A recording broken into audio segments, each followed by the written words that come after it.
Protocol और power दोनों भारत के राष्ट्रपति के पास प्रधानमंत्री से कहीं ज्यादा होते हैं। इसके बावजूद सिर्फ एक कारण है कि भारत का राष्ट्रपति कभी भी अपनी शक्तियों का प्रयोग नहीं करता। यदि वह कारण नहीं होता तो भारत का राष्ट्रपति भी अमेरिका और बाकी देशों की तरह सबसे ज्यादा पावरफुल होता। और एक बार ऐसा हुआ भी कि भारत के राष्ट्रपति ने प्रधानमंत्री की बात नहीं मानी।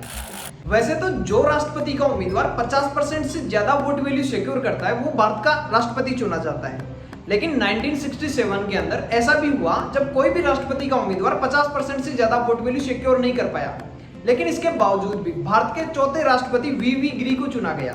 नमस्कार दोस्तों, भारत के संविधान में राष्ट्रपति पद के बारे में पूरी जानकारी के लिए कुछ आर्टिकल मेंशन है। जैसे आर्टिकल 52 राष्ट्रपति पद के बारे में, आर्टिकल 53 राष्ट्रपति के कार्य और शक्तियों के बारे में, वहीं आर्टिकल 54 और 55 राष्ट्रपति का चुनाव और चुनाव की प्रक्रिया क्या रहेगी इस बारे में, आर्टिकल 56 राष्ट्रपति पद का कार्यकाल कितने दिन का रहेगा इस बारे में, वहीं आर्टिकल 58 राष्ट्रपति पद का उम्मीदवार बनने के लिए आपको कौन कौन सी शर्तों को पूरा करना जरूरी है इस बारे में बताया गया है। वहीं आर्टिकल 60 के अंदर राष्ट्रपति को शपथ कौन दिलाएगा इस बारे में, और आर्टिकल 61 के अंदर राष्ट्रपति को पद से हटाए जाने के लिए महाभियोग कैसे लागू किया जाता है इस बारे में बताया गया है। दोस्तों, सबसे पहले हम राष्ट्रपति को मिलने वाली सुविधाएं, उसके प्रोटोकॉल, उसके पावर और लिमिटेशन के बारे में बात कर लेते हैं। तो राष्ट्रपति देश का पहला नागरिक तो होता ही है, इसके अलावा वो तीनों सेनाओं का सेना प्रमुख भी होता है।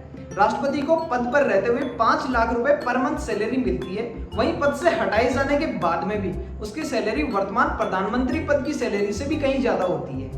राष्ट्रपति को रायसेन की पहाड़ी पर एक आलीशान घर मिलता है जिसमें कार से लेकर हवाई सफर तक बिजली, पानी सब कुछ फ्री रहता है। इन सब के अलावा राष्ट्रपति के पास एक राइट होता है जिससे वह लोकसभा और राज्यसभा के मेंबर को नॉमिनेट कर सकता है। इन सब के अलावा भी यदि हम बात करें तो राष्ट्रपति के पास ऐसी पावर होती है जिससे राष्ट्रपति को पद पर रहते हुए कोई भी गिरफ्तार नहीं कर सकता। प्रोटोकॉल की यदि हम बात करें तो राष्ट्रपति का प्रोटोकॉल प्रधानमंत्री से भी कहीं ज्यादा होता है। यदि कोई मीटिंग हो रही हो और उसमें राष्ट्रपति और प्रधानमंत्री दोनों हिस्सा ले रहे हो तो राष्ट्रपति प्रधानमंत्री के बाद में आएंगे और पहले जाएंगे, और हर बार प्रधानमंत्री को राष्ट्रपति के सम्मान में खड़ा होना पड़ेगा।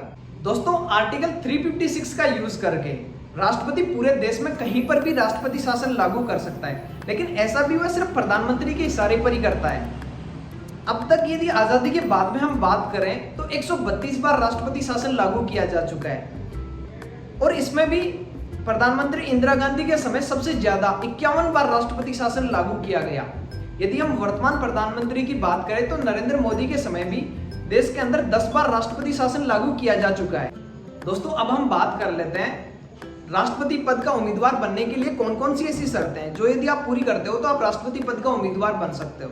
क्योंकि जब भी राष्ट्रपति पद के उम्मीदवार का चेहरा सामने आता है वो ना ही तो इतना हाईलाइट होता है और ना ही इतना पॉलिटिकल अप्रोच वाला होता है। सिर्फ पार्टीज अपने पॉलिटिकल पर्पज को पूरा करने के लिए उसे उम्मीदवार बना देती है। जैसा कि हमने पहले बात करी थी कि आर्टिकल 58 के अंदर राष्ट्रपति पद के उम्मीदवार बनने के लिए कौन कौन सी योग्यताओं का होना जरूरी है उसके बारे में बताया गया है। तो 4 ऐसी मेजर यदि आप शर्तें पूरी करते हो तो आप भारत के राष्ट्रपति पद का उम्मीदवार बन सकते हो।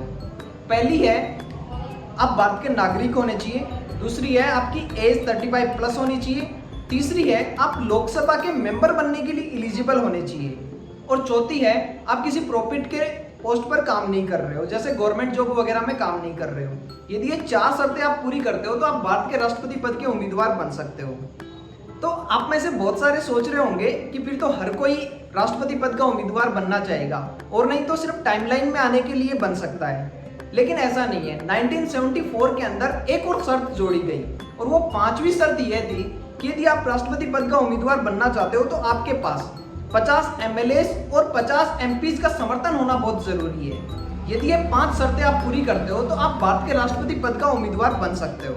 राष्ट्रपति पद का उम्मीदवार बनने के बाद में राष्ट्रपति पद के लिए चुनाव प्रक्रिया को हम समझ लेते हैं, और यह सबसे मजेदार बात भी है क्योंकि राष्ट्रपति पद के लिए जो चुनाव प्रक्रिया वो बाकी सबसे बहुत अलग है। तो चुनाव प्रक्रिया को जानने के लिए पहले हम यह समझ लेते हैं कि भारत की संसदीय व्यवस्था का क्या प्रारूप है। भारत की संसद लोकसभा, राज्यसभा और राष्ट्रपति से मिलकर बनी होती है। लोकसभा के अंदर 545 टोटल सदस्य होते हैं, जिसमें से 543 इलेक्टेड होते हैं और 2 नॉमिनेटेड होते हैं। ऐसे ही राज्यसभा के अंदर टोटल 245 सदस्य होते हैं, जिसमें से 233 इलेक्टेड होते हैं और 12 नॉमिनेटेड होते हैं। ये नॉमिनेटेड सदस्य वही है जिनको मैंने पहले बात करी थी कि जिनको राष्ट्रपति नॉमिनेट कर सकता है। अब संसद के अलावा हर राज्य में एक विधानसभा होती है और हर केंद्र शासित प्रदेश में एक विधान परिषद होती है। तो राज्यसभा और लोकसभा के इलेक्टेड मेंबर और राज्यों के जो विधानसभा के सदस्य हैं वो तो राष्ट्रपति पद के लिए जो उम्मीदवार होता है उसको वोट करते हैं, लेकिन केंद्र शासित प्रदेश के विधान परिषद के सदस्य राष्ट्रपति पद के उम्मीदवार को वोट नहीं कर सकते। हाँ, दिल्ली और पुदुचेरी 2 विधान परिषदें ऐसी है जिनके सदस्य राष्ट्रपति पद के उम्मीदवार को वोट करते हैं। तो लोकसभा के 543 इलेक्टेड मेंबर, राज्यसभा के 233 इलेक्टेड मेंबर और राज्य के विधानसभा के सदस्य जो 4020 हैं, इसके अलावा दिल्ली के 70 और पुदुचेरी के 30 ये एमएलए राष्ट्रपति पद के लिए जो उम्मीदवार खड़ा होता है उसको वोट करते हैं। अब जैसे अपने आम चुनाव के अंदर होता है, एक वोट को एक वोट की तरह काउंट किया जाता है, राष्ट्रपति चुनाव के अंदर ऐसा बिल्कुल नहीं होता, जबकि एक वोट की एक वैल्यू निकाली जाती है और उसको काउंट किया जाता है। और यह बात राष्ट्रपति चुनाव को और भी ज्यादा मजेदार बना देती है। अब एक एमएलए और एक एमपी की वोट वैल्यू अलग अलग होती है। जैसे यूपी स्टेट के एमएलए की वोट वैल्यू सबसे ज्यादा 208, वहीं सिक्किम स्टेट के एमएलए की वोट वैल्यू सबसे कम 7 ही है। और ये वोट वैल्यू डिपेंड करती है उस स्टेट के अंदर कितनी पॉपुलेशन है और उस स्टेट में कितने एमएलए आ रहे हैं इस बात के ऊपर। और ये वोट वैल्यू निकालने का एक फिक्स फॉर्मूला भी है। जैसे हमें किसी एमएलए की वोट वैल्यू निकालनी हो तो वो एमएलए जिस स्टेट से आ रहा है उस स्टेट की टोटल पॉपुलेशन को डिवाइड किया जाता है उस स्टेट में कितने एमएलए हैं, और जो रिजल्ट आता है उसको फिर से डिवाइड किया जाता है 1000 से, और वही उस एमएलए की वोट वैल्यू होती है। इस फॉर्मूले के अंदर जो पॉपुलेशन ऑफ स्टेट है ये 1971 के अंदर जो पॉपुलेशन की गई थी उस पॉपुलेशन को कंसीडर किया जाता है। अब यदि हम जो एमएलए राष्ट्रपति पद के उम्मीदवार के लिए वोट करते हैं उनकी यदि टोटल वैल्यू निकालें तो ये 5,49,495 आती।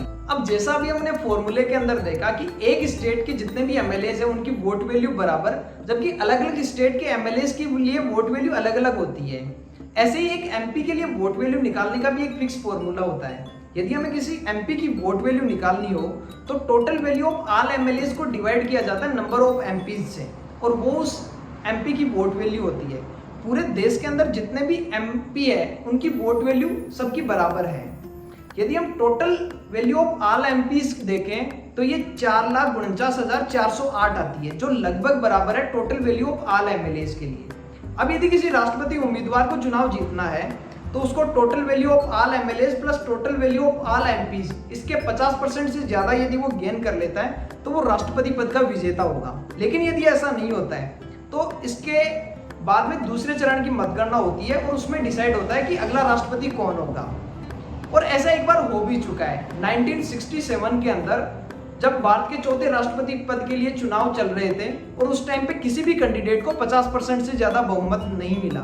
इस कंडीशन के बाद में दूसरे चरण की मतगणना हुई और भारत के चौथे राष्ट्रपति वी गिरी को चुना गया। इसे आसान भाषा में समझने के लिए मान लीजिए राष्ट्रपति पद के लिए 3 कैंडिडेट ए, बी और सी खड़े हुए हैं। अब एमएलए और एमपी जो राष्ट्रपति पद के उम्मीदवार को वोट करते हैं वो डायरेक्ट वोट नहीं करके प्राथमिकता डिसाइड करते हैं कि मेरी प्राथमिकता के अनुसार पहली प्राथमिकता ए कैंडिडेट को मिलनी चाहिए, दूसरी सी को मिलनी चाहिए और तीसरी बी को मिलनी चाहिए, ऐसे। अब मान लीजिए जिन एमएलए और एमपीज ने ए को प्राथमिकता पर चुना उनकी वोट वैल्यू यदि 50% से ज्यादा हो जाती है तो ए विजेता होगा, पर ऐसा नहीं होता है। और जिन एमएलए और एमपीज ने ए को प्राथमिकता पर चुना उनकी टोटल वोट वैल्यू 45% रह जाती है, और जिन एमएलए और एमपीज ने बी को प्राथमिकता पर चुना उनकी टोटल वोट वैल्यू 40% रह जाती है, और जिन्होंने सी को प्राथमिकता पर चुना उनकी टोटल वोट वैल्यू 15% ही रह जाती है। तो ऐसी कंडीशन के अंदर ए, बी और सी कोई भी विजेता नहीं होगा और दूसरे चरण की मतगणना कराई जाएगी। दूसरे चरण की मतगणना के अंदर जिन एमएलए और एमपीज ने सी को प्राथमिकता पर रखा था उनके वोट को साइड में निकाला जाता है और उनके अंदर यह देखा जाता है कि इन्होंने दूसरी प्राथमिकता पर किसको रखा हो। मान लीजिए जिन एमएलए और एमपीज ने सी को प्राथमिकता पर रखा हो उनके 80% ऐसे थे जिन्होंने दूसरी प्राथमिकता पर बी को रखा हो, तो सी को जो 15% मिला हुआ था उसका 80% यानी कि 12%, वो 12% बी को ऐड कर दिया जाएगा, और बी के पास पहले से ही 40% था तो बी 40 + 12 52% के साथ में अगला राष्ट्रपति बन जाएगा।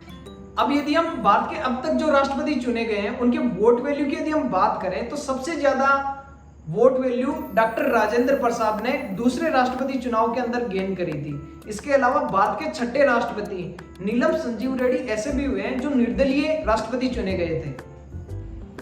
अब राष्ट्रपति चुने जाने के बाद में जैसा हमने पहले बात करी थी कि राष्ट्रपति के पास पावर और प्रोटोकॉल प्रधानमंत्री से कहीं ज्यादा होता है, इसके बावजूद भी वो अपनी शक्तियों का प्रयोग नहीं करता। उसका पीछे सिर्फ एक कारण है, वो है आर्टिकल 74। क्योंकि आर्टिकल 74 के अंदर मेंशन है कि भारत का राष्ट्रपति जो भी डिसीजन लेगा वो मंत्रिमंडल की सलाह पर लेगा और मंत्रिमंडल का हेड होता है प्रधानमंत्री। तो प्रधानमंत्री जो चाहे वो राष्ट्रपति से करवा सकता है और राष्ट्रपति एक रबर स्टैंप बनकर रह जाता है।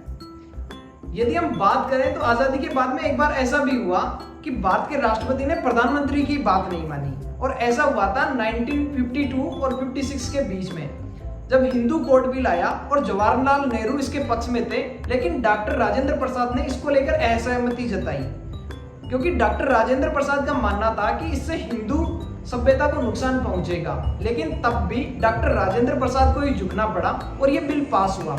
उसके बाद में कभी ऐसा नहीं हुआ कि भारत के राष्ट्रपति ने प्रधानमंत्री के खिलाफ कभी असहमति जताई हो। दोस्तों, अब अगर हम वर्तमान स्थिति की बात करें तो जहां एक तरफ द्रौपदी मुर्मू है, वहीं दूसरी तरफ यशवंत सिन्हा। द्रौपदी मुर्मू आदिवासियों की संथाल कम्युनिटी से आती है और वो उड़ीसा के मयूरभंज जिले में रायरंगपुर विधानसभा क्षेत्र से 2 बार पहले एमएलए रह चुकी है और झारखंड की पहली महिला राज्यपाल भी द्रौपदी मुर्मू ही थी। वहीं दूसरी तरफ यशवंत सिन्हा है जो पहले एक्सटर्नल अफेयर के मिनिस्टर रह चुके हैं और वित्त मंत्री भी रह चुके हैं। इन दोनों के यदि कंपैरिजन में देखा जाए तो द्रौपदी मुर्मू का अगला राष्ट्रपति बनना लगभग तय है। दोस्तों, आपको हमारा ये वीडियो कैसा लगा इसके बारे में पॉजिटिव और नेगेटिव फीडबैक जरूर देवें और यदि वीडियो अच्छा लगा हो तो लाइक और शेयर जरूर करें और हाँ, चैनल को सब्सक्राइब जरूर करें। Thank you so much.